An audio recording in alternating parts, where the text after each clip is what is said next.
Welcome to Can I Get a Retake, where education meets innovation. Every month, we host conversations with the thinkers, teachers, and researchers shaping the world around us. We hope you tune in, get inspired, and join the conversation. Today we have joining us Dr. Anne-Valerie Brittan-Leibundgut. She is a performer, composer, and lecturer at the University of Oklahoma. And she is also the author of Noteworthy, The Story of Western Music, that has been published with Great River Learning. So welcome. We're glad to have you here, Anne-Valerie. Well, thank you so much, and thank you for the opportunity to share a few things about music and for the very nice introduction. It's an honor to be here. I appreciate it. Let's just dive right in. So what we'd like to learn a little bit more about you personally and a little bit about your journey and how you wound up in academics and what initially drew you towards teaching music. I was born in France, as you can hear. I was not born in Oklahoma, and I studied piano in my youth at the Conservatory of Cannes. It's in the south of France. And I studied piano with a very stern instructor who never really let me play my own music. I wanted to write my own music. He didn't want that. And so I was not very good at following the rules back in the day. So that didn't go so well. And then I ended up being pursuing a degree in theater in high school and go back to music in college in France in musicology. And then my university in Nice at the time had a partnership with OU, the University of Oklahoma, and I always wanted to go to America, learn English. It was my American dream, and I said, okay, well, I'm going to try it out. I didn't even know where Oklahoma was on a map. I didn't even know. I knew Texas, California, and New York. That was about it. So I got accepted in the program, and I came, and it was, oh boy, it was so much fun. It was a huge culture shift because I came from the French Riviera and I ended up in cowboy country. And I loved every part of it. You know, I'm still here. I spent more time in Oklahoma than I have spent in France at this time in my life, which means I'm getting old and that's not good. But so it was really, really fun. And so I came here as an exchange student to pursue a degree in composition because this is what I really wanted to do, to compose and not to, and and I just loved it. Then I stayed as an exchange student. I did my bachelor's. I did not have any money to go elsewhere for my master's. So I stayed at OU. I became a TA. I met the man who became my husband, who is an Okie with Native American blood. He's very proud of his Native American heritage. And then I ended up doing my doctorate here. So I never thought I would end up teaching in an American university. This is such a privilege. And I absolutely love OU. I love my colleagues. And that's a story in a nutshell.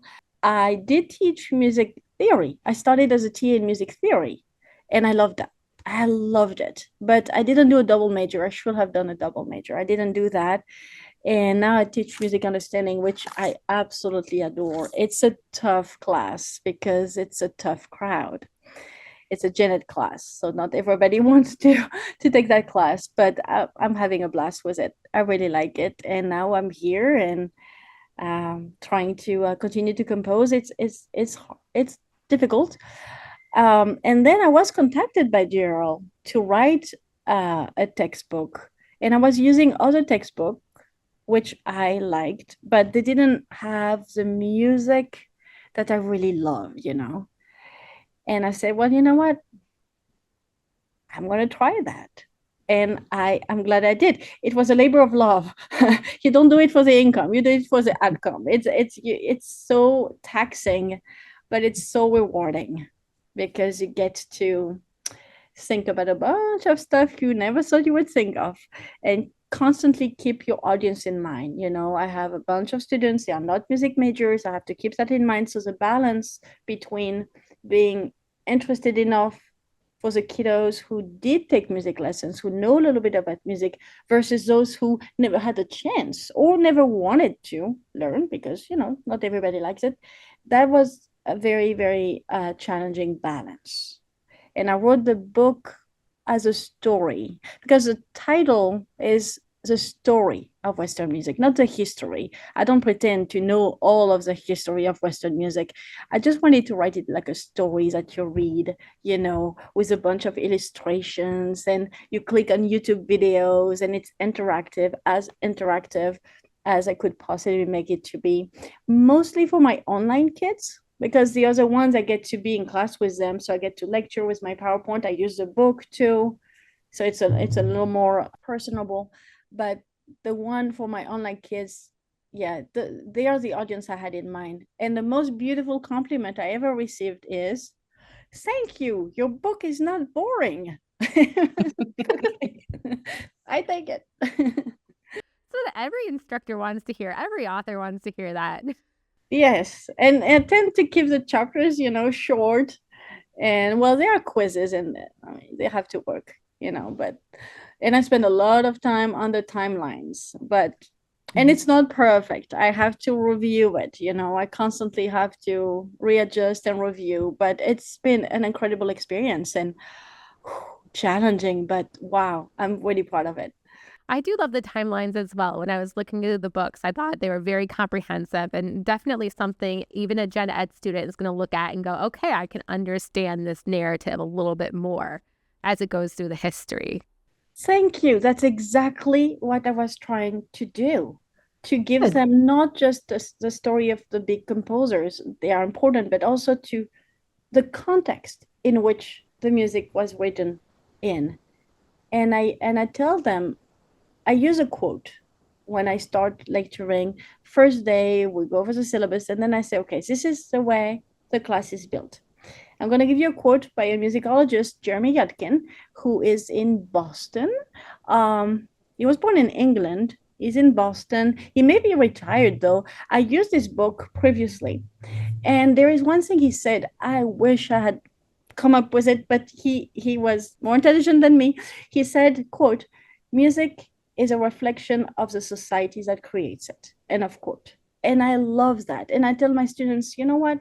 We're going to revisit history through the eyes of the artists and composers of the day. And that's what we're going to do. So I'm going to take you all the way back to the Middle Ages. You're not going to like it, but that's not the point. We're going to revisit that music, see how people view the world, see what they created. And then I'll take you to the 20th century. So we stopped in the 80s with John Adams, the American composer John Adams. I'm trying to also make them understand that classical music is not all boring European composers. We have all boring American composers too. I mean, it's American classical music is vibrant and very rich. So eventually we'll talk about great American composers like John Adams, Corigliano, and others. But I hope, that they like it and that it has a powerful impact on their education, because I really want them to know their history. It's so important. If you can't understand where you are in time if you don't understand what happened before. But that's just my view. I think it's very true. And you said earlier that the books you were using didn't include the things that you really liked. With the Western music canon being so vast, how do you decide what to include and what to exclude? That is very challenging as well. I approach it, well, on the one hand, I had to cover the most important composers. And they also my favorites, so it was a win-win. So I had to cover the big names, Mozart, Beethoven, Schubert, Wagner, the big names, because of all that they brought to music in general, especially Beethoven. On the other hand, if I don't have fun teaching, they are not going to have fun learning. So I went with some pieces that may be a bit more obscure. Like, for instance, in chapter 6, I use a harpsichord piece by Rameau, the Cyclope, because I just love that piece. I love it. I wanted to showcase a harpsichord. May as well do it with something you love, right? So that's also a philosophy. So if I don't have fun, they are not going to have fun. So, okay, I went with the big names and with a big concept. And then I also went selfishly to what I truly loved. There are two pieces by Josquin because I just love them both and I didn't want to choose. And there are some pieces I couldn't choose because they were too long, for instance, or because those composers were a bit too obscure and okay, they were not the most important one, but so I had to sacrifice. So the book would have been, 50 chapters long and we would not have seen the end of it. Another approach is when I first came to America, 2002, so it's been a long time, something that I was impressed by as a student. And again, I didn't speak much English. I could understand it a little bit, but I constantly had my Franco-American dictionary. But something I loved was to see how patriotic my classmates were. They were very kind. Oh, you're French. Tell us about France and everything. But at the end of the day, America was first, and they were very, very patriotic. They loved the country. I loved that. I was in awe of that because in Europe, patriotism was seen as something it's passé, cliche, blah, blah, blah. It's like, that's so sad.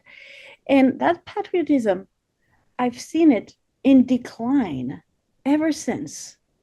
And so the reason I wanted to write that book also is to put the light on a wonderful aspect of Western civilization and culture, and to give my students a renewed feeling of pride in their heritage.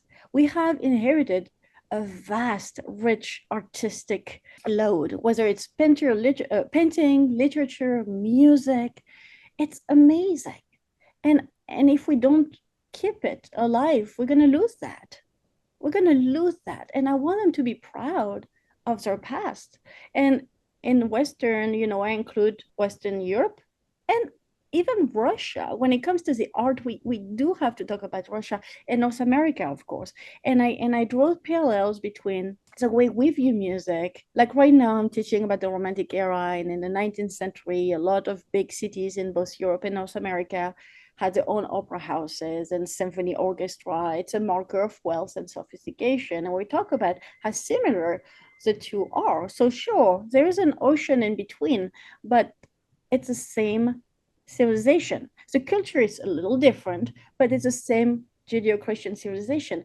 And we're not perfect. No civilization is perfect, but we are really good. And I want them to appreciate all the good. And that goes with the arts. And I love Western art. It doesn't mean that I don't like the other type of arts. I like it too.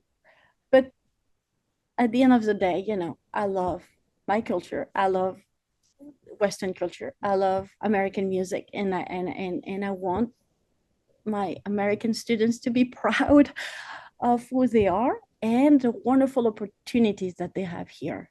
Because, in France, we don't have orchestra in 5th grade. We don't have band in high school. We don't have any of that. Here, like last night, I was watching my daughter play in a 5th grade orchestra. It didn't sound very good because, they're starting, but it's wonderful to see.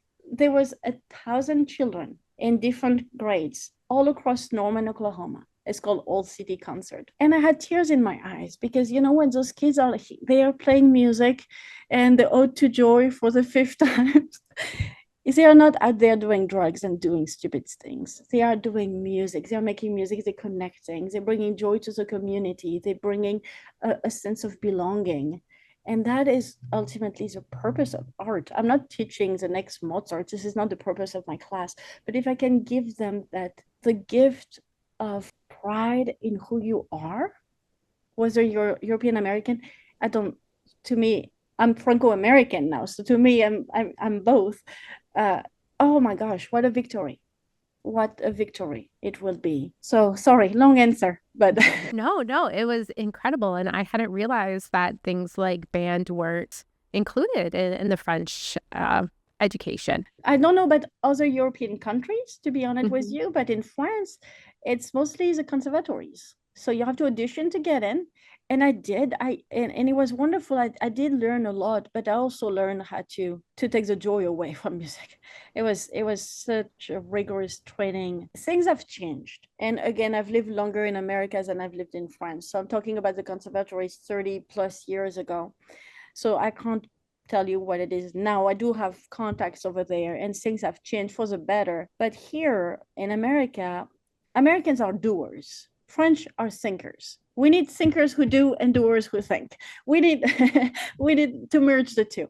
But I love that about Americans. They're doers. They just do. They take a piece of music, they play it. They have fun with it. And then eventually they think about it. Sure. The French, oh, no, no, no, no, no. We have to think about it. We have to think about the theory. And it's great. It's wonderful to have both, but the joy of it is sacrificed a bit.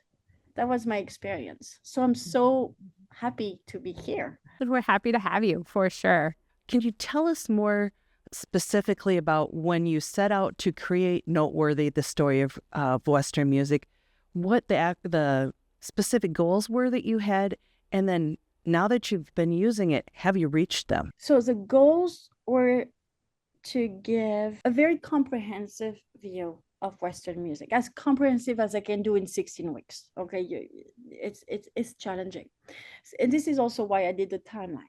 I want my students to connect the dots between art, music, literature, and the big events of history. And so when I have a student at the end of the semester who tells me, thank you so much, I've learned a lot, I've learned so much more, then yes, I've reached my goal. Then what a victory. Because a big difference between European history and French in particular, in America is like, in Europe, we remember dates really, really well. In America, dates is like, oh, you want me to remember the dates of the Middle Ages? Yes. Why? Because it's important that you can, history is you have to know where you are. So this is a big difference. And when I force them to do that at the end, they're like, oh, thank you so much. Now I know the fall of Constantinople. No, I know this. No, I know that. And so we revisit history through the eyes of the artist and composer of the day. And they learn so much more than just music. They learn the context around a composition. Why did Mozart write the way he wrote?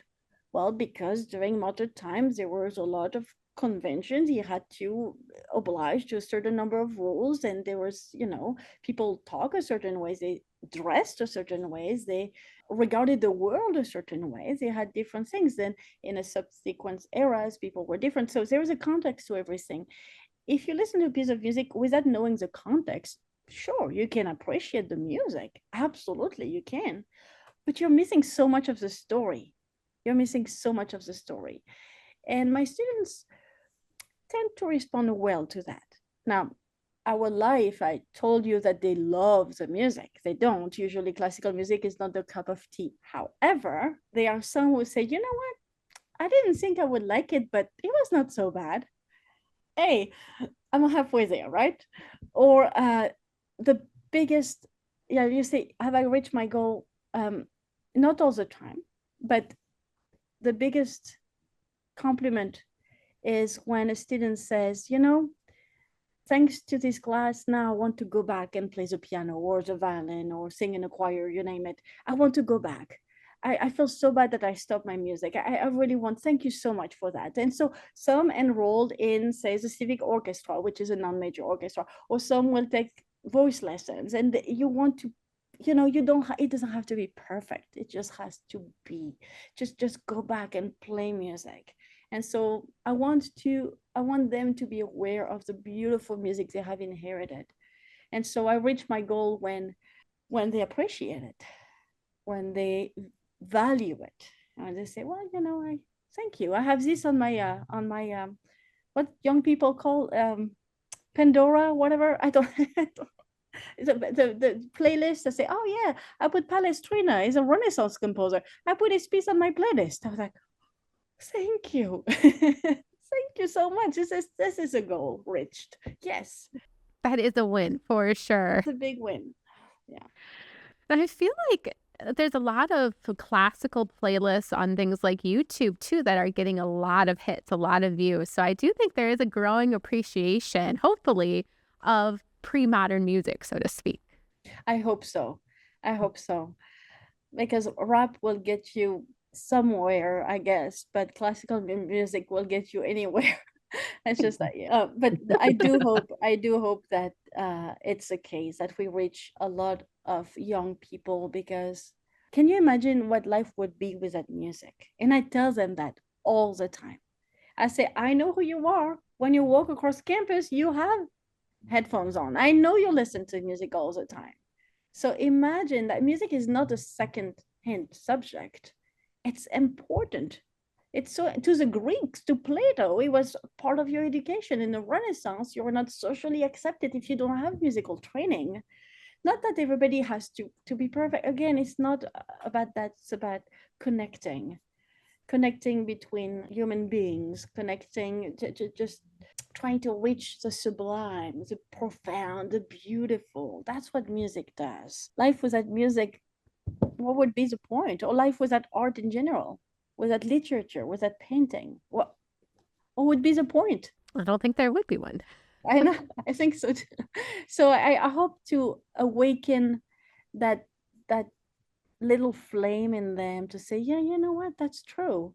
So next time I'm not going to spend $10 on a big super sugary drinks at Starbucks. I'm going to go and see the student orchestra, and I'm going to see what my friends are doing. And if I can do that, hooray. And I tell them that don't spend your money on a sugary drink, spend your money in a school of art. Go see the museum, like across the street there's a fine arts museum, or there are musicals. OU is very vibrant in terms of art. We have the School of Dance, we have the School of Music, the School of Musical Theater. We have so many wonderful things. Just go there. They don't always do it, but it's okay.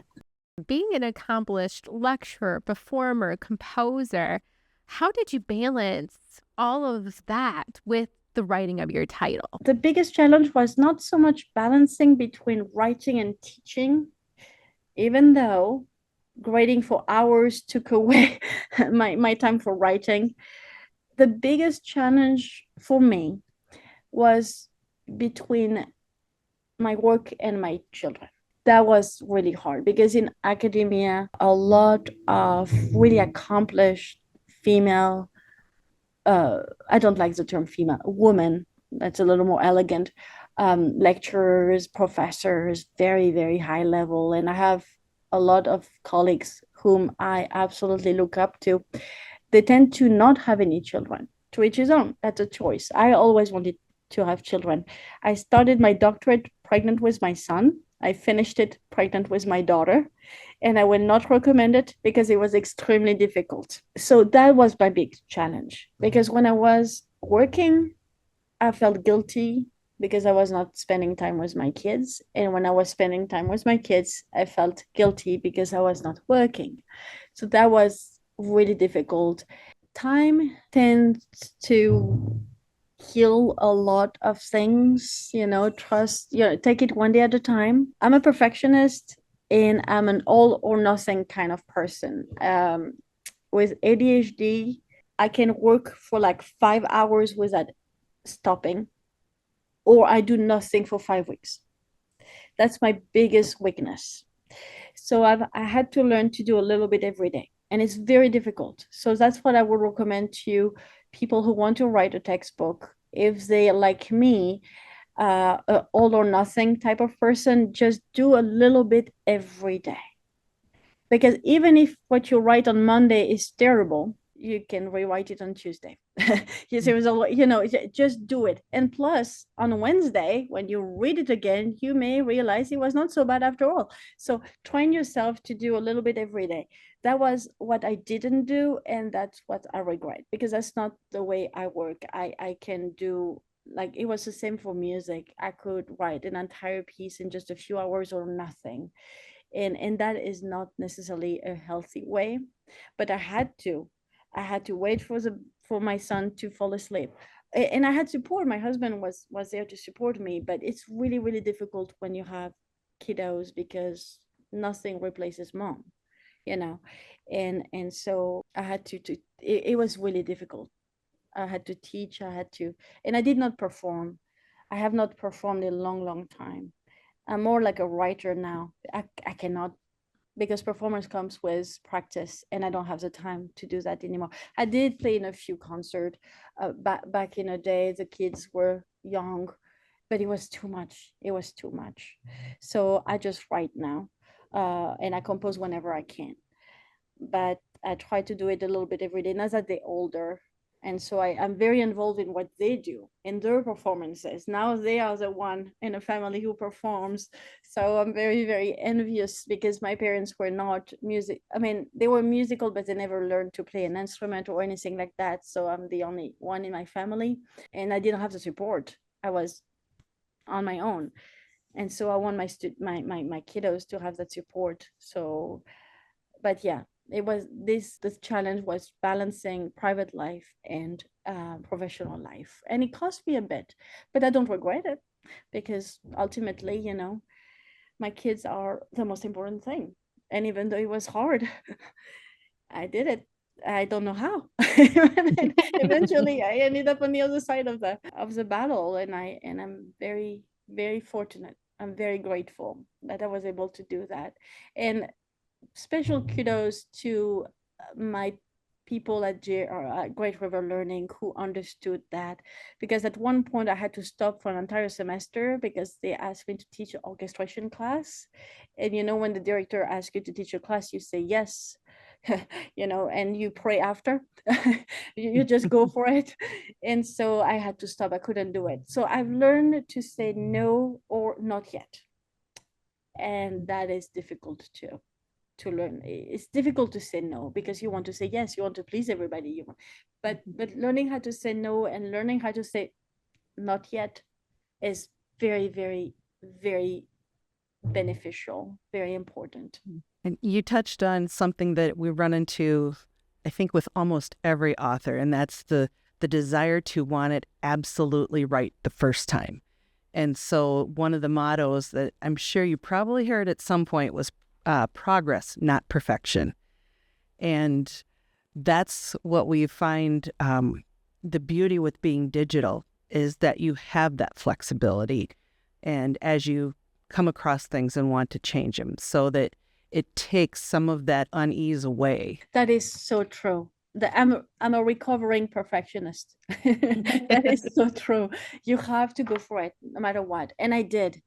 And there are things in my book I want to change. Every time I prep a PowerPoint or like, oh, which anecdote, fun facts I'm going to share today, I read my book. It's like, oh my gosh, I have to rewrite that. So I said, can we change it on page 2 or blah, blah, blah. But this is a blessing. It's a blessing. Yes, that's the best advice I was given and that I will give today is perfection doesn't exist. Just go for it. What I told my piano students is practice makes permanent, not perfect. Perfect, we don't want perfect, but it makes permanent. And that's true. Whether it's good, permanent, so bad, but practice makes permanent. When you practice something, you have it, you get it.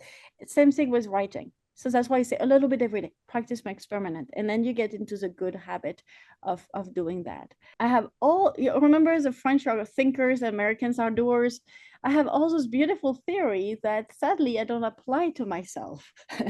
So I should do a little more of that. But yes, digital textbook, to be honest, at first, when I was approached by Amanda, I was not really sure of it because I'm old school. I always felt, I still do actually, that I was born in the wrong century. I would have loved living in the 19th century. But anyway, and a textbook, to me, I had to touch it. I had to smell it, you know. And so digital textbook, well, maybe I wanted a hard copy to send to my parents, even though they don't speak English, so they will not know what it is about. But anyway, and I'm so glad. In fact, I am so glad that it's digital because you can constantly revise it. It's wonderful. And the YouTube videos, everything is interactive. And kids today, that's what they want.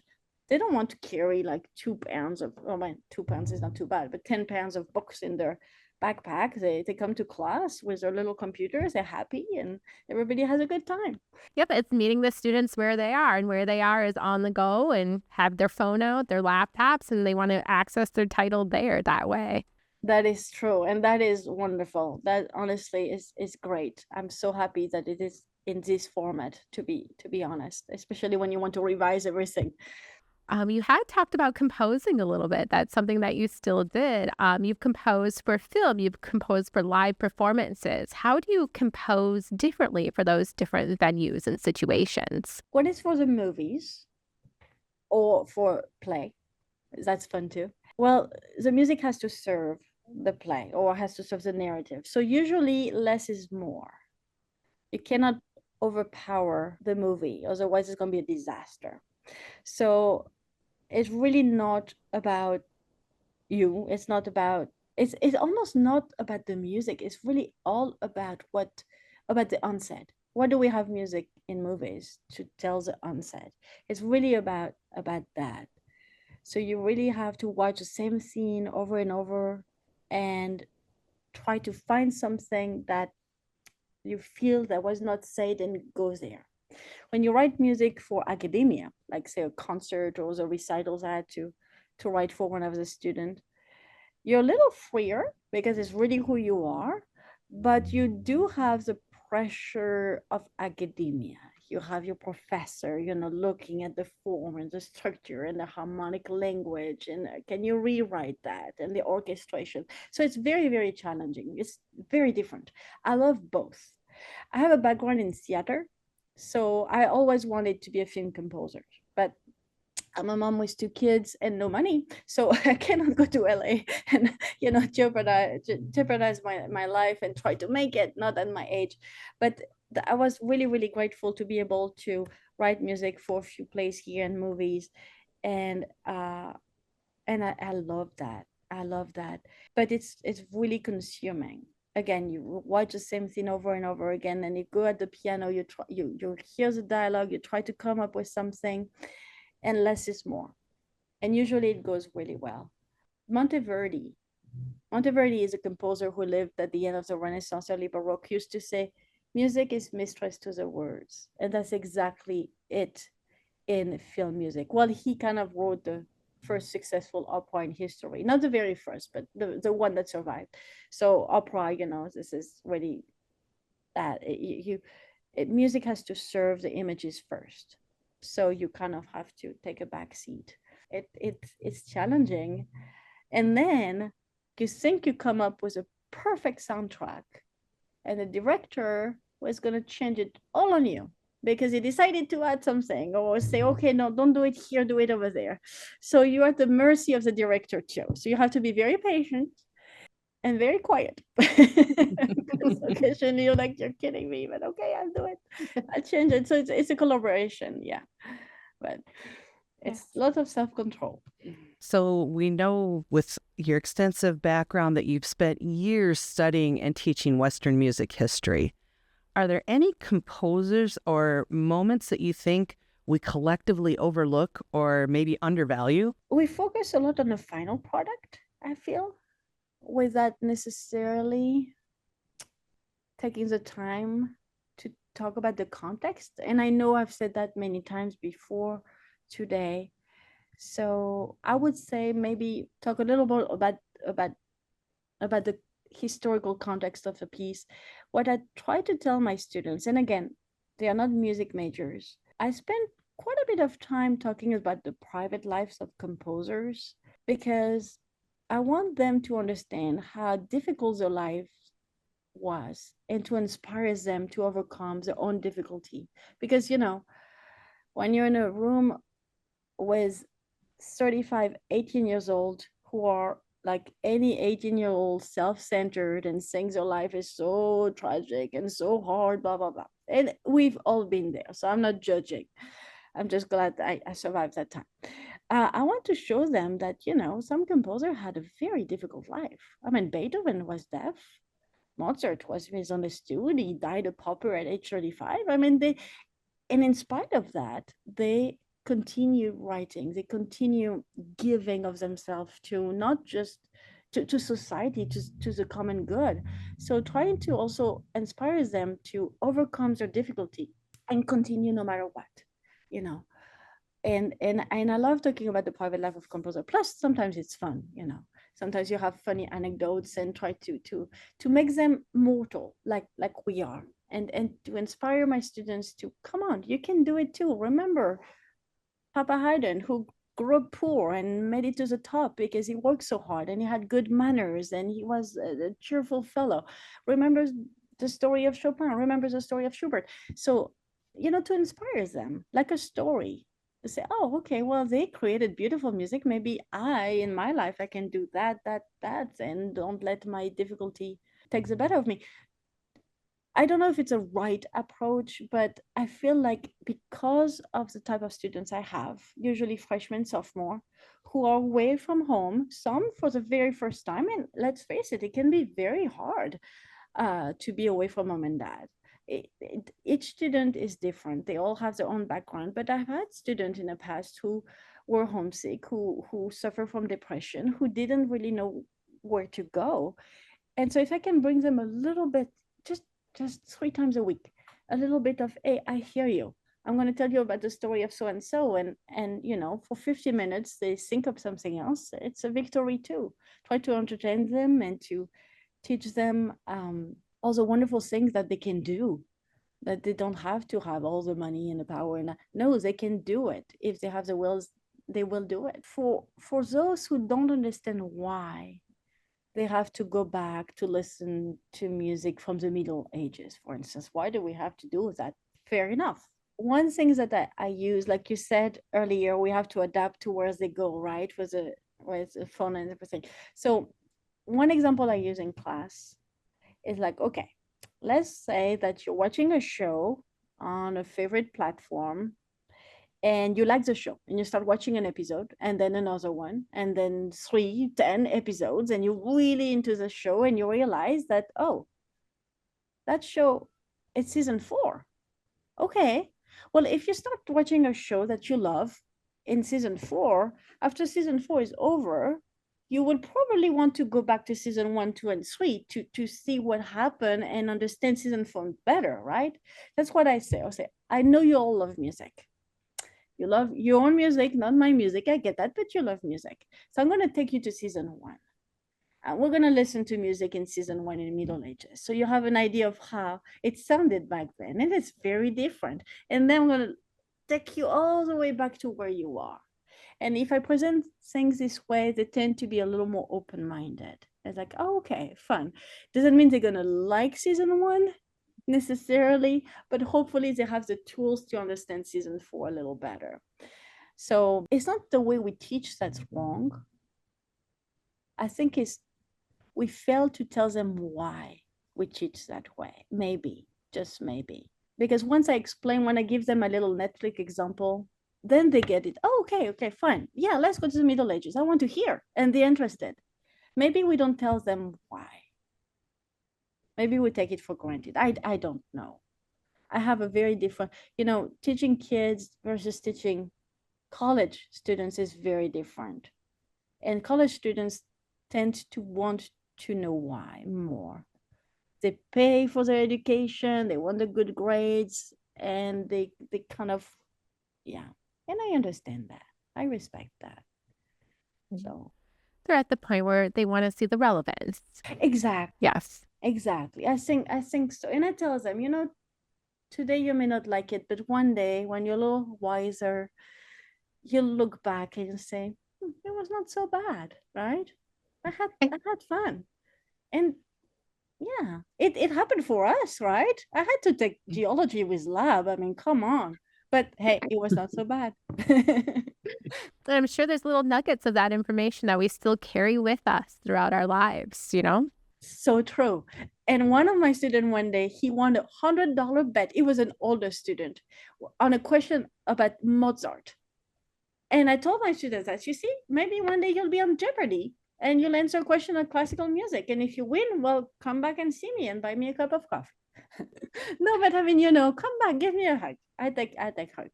But you never know. You never know what life is gonna throw at you. So he won $100. He didn't share anything, but no, it's okay. It just, yeah. He was happy. It makes you feel good when you know some things, you know. I'm very ignorant in, well, when it comes to science and stuff like that. But if I learn something, I'll feel good about myself. Oh, okay, I didn't know. And you mentioned too that it was different teaching college students versus young children. You've taught at Montessori schools. What have the young children taught you about music that is different from college students or adults? Oh boy. Well, children, they are far more spontaneous and enthusiastic than, I have to say, an 18-year-old who majors in geology and has to take a music class. Fair enough, right? Little ones, they just do, you know, they sing, they're happy, they connect to the music on a more emotion based, and that, you know, they don't really think about the tonalities, they don't care, they connect, it's beautiful. But they are challenging because they will ask you random questions out of the blue. Like in college, you have your PowerPoint presentation. If you prepare your lesson well, you can predict what they may ask. You know, you can, you know, and you can prepare accordingly. With children, it's out of the blue. Why is there G sharp here? Well, because it goes with a harmony. What's harmony? Well, harmony, why does it? I was like, okay, little Charlie here, just slow down a bit. You know, it's really, really fun. And what I love to see in children that we tend to lose sadly as we grow is a joy in their eyes. I've done a lot of you know, winter programs when we have a Christmas show together. We sung many songs, and occasionally I will accompany them on the piano. They will sing in French also one song, and it was just so much fun because they connected and they were just happy. And but they are challenging. And what's challenging also is like you can't always tell them why with kids, you know, because you can't, if you start opening that box, oh my gosh, you're not going to close it. It's a bit more shallow, I would say, because I mean, they're young. I'm not going to tell them the story of composer dying from syphilis. I mean, it's just horrible. So, like, how did Schubert died? You know, well, you know, he was very sick, and you have to find a way to make it a little more glamorous. And they have very interesting questions, so you have to really be selective in the way you answer them. But it's beautiful the way they and also the response. If they don't like it, they will tell you why, and you know, and I love that. And if they do like it, they will use adjective you never thought about before, like, oh, it, I like it very much. It makes me feel like a wizard, or it makes me feel like, I think it's beautiful. You know, little 5, 6 years old was like, this music is making me feel like a wizard. I had a little kid told me that one day. I was like, wow, what kind of thing will you do with all your powers? You know, it's just, and they go on and on and on, just because one specific piece made them feel like that. And this is beautiful. We lose that as adults, young adults. We lose that spontaneity because, I mean, life, you know, you have to have your good grades and you have to do that. It's sad, but yes, it's challenging, but it's really rewarding. It's really rewarding. I don't teach at Montessori anymore. I've done it for 6 years, and then I had to stop. It was too much. Then I was taking more classes at OU, and I had to be home with the kids. I mean, I sacrificed so much when they were very little.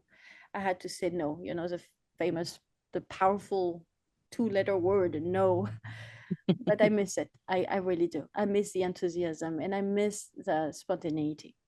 That's what I miss the most in children. But it is so wonderful to think now as adults, maybe people listening in, to allow themselves to feel that joy and that spontaneity again the next time they listen to music.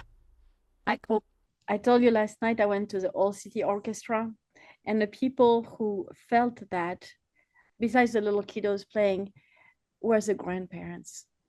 Life really is a circle. The grandparents who kind of were connected again with what truly matters. Because as adult, and I'm guilty of that, you're caught into your own life. You pay the bills, you do this, you have to budget, you have to, oh, and ultimately at the end of your journey here on earth, this is not what matters the most. What matters the most is what you give to others, the joy and making a little difference. You're like, and if really the most beautiful thing I was told is thank you. I've learned a lot in your class. Thank you so much. It doesn't happen all the time. It does when, sometimes I get little thank you notes from a student and they will write something to me, or at the end of the semester, they shake my hand and say, thank you so much. Final was hard, but I'm glad. That is why I do what I do. And teaching is not for the weak. I'm telling you, it's just it's difficult, but it's rewarding. And I how lucky am I? I get to teach classical music. This is a perfect job. I love my job. I love my job. I wish I could teach more like theory, orchestration, composition, but I'm happy doing what I'm doing. I love it. I got to teach about Beethoven each and every semester. He has a own chapter in my books. There's an entire chapter dedicated to Beethoven. Life cannot be better than this, right? I don't think so. And setting that example for the children, for your children, like find that thing that fills you up, that fills you with joy, where you look forward to doing it every day. You can't discount that. No, it's great. In 3 or 4 years from now, if I ran into one of your students and asked them to tell me what do they remember about taking your course and what their big takeaways were, what do you hope they would say? Thank you. Thank you for opening my mind to that kind of music. And yeah, and some of them have done that, and it made me feel so, like $1 million that day. It made my day. What I do, yeah, thank you for teaching us about history, and hopefully thank you for making us laugh. I really tried to give them a lot of jokes and stuff. There are some jokes in a books, yeah, in a book. I try to really make them, just take it easy. I tell them, come to my class. You don't have to take notes or anything. Just sit there for 50 minutes and let's talk about that kind of stuff. But no, most importantly, is thank you for reminding me about my Western inheritance and all the art that I, as an American, I've inherited thanks to those previous European American composers. Thank you for valuing that, because like I said, if we don't keep the tradition, if we don't keep it alive, we don't need people to burn books. If we stop reading them, they are gone. So if we stop listening to that music, it will be gone. These classes are important for that. Not just music appreciation, but art, dance, drama, literature, Those kiddos, we take it for granted. We really do. I did when I was 18. I took it for granted too. Now I understand the value of such classes. And I know they don't like it because they have to work hard. And in my class, they have to work hard and they have a lot of things to do. But at the end, if they can see the value, then that's my win. It's everybody wins. That was put really beautifully. I take it very seriously, Everybody likes classical music like I do. I know. But when it's tied in with the history, just that understanding of where we came from and what brought us here and all of the challenges in between, it's you can't that's very valuable. I hope. I don't think we do that enough, because I've read a lot of understanding music books, and when I became a TA in music understanding first. I was a grader for another professor here at OU, a wonderful professor for whom I have the utmost respect. But his class was very cold. It was lecturing, but there was no PowerPoint. Okay, fair enough. that's on the point. But we were listening to opera instead of watching the scene. Then there were never any connection with art or history or anything like that. And I looked around, and the students were, they were bored. I'm not saying that none of my students are bored. The back row is probably on the phone, But what I mean to say is, I think you asked a question about what do we overlook in education is really connecting the dots between different disciplines. Yeah. Different things. And even within the School of Music, we have different classes, but we have to connect the dots between disciplines. Otherwise, we're missing the big picture. We are so focused on our majors, we're so focused on one aspect of one thing. We forgot about everything around. That's a perfect entrance into what we call our final question. So we've really appreciated this conversation so far. You're very eloquent, and I can really feel your passion for music and your students and everything. So it's been wonderful speaking with you. Thank you so much for giving me the opportunity. I get carried away, so I hope I didn't talk too much. You didn't. We love it when people get carried away. And we ask you to get carried away at this last question, which is called You're Wrong. It's basically a chance for you to talk for a minute or two about something within music or music education or scholarship. I have many pet peeves. Many. Okay, so when it comes to music specifically, it's when my students call everything they hear a song. Not everything you hear is a song. A song has to be sung, okay? So if you hear a symphony by Beethoven, this is not a song. It's a symphony. Right? And I tell them that I want you after my class to call to if you don't know the genre of a piece of music, fine, then call it a piece of music, call it a musical work. I don't care, but don't call it a song if it's not a song. So that's my big pet peeve. Thank you very much for sharing your pet peeves. Well, thank you very much, ladies. I really appreciated the opportunity and the challenging questions and everything.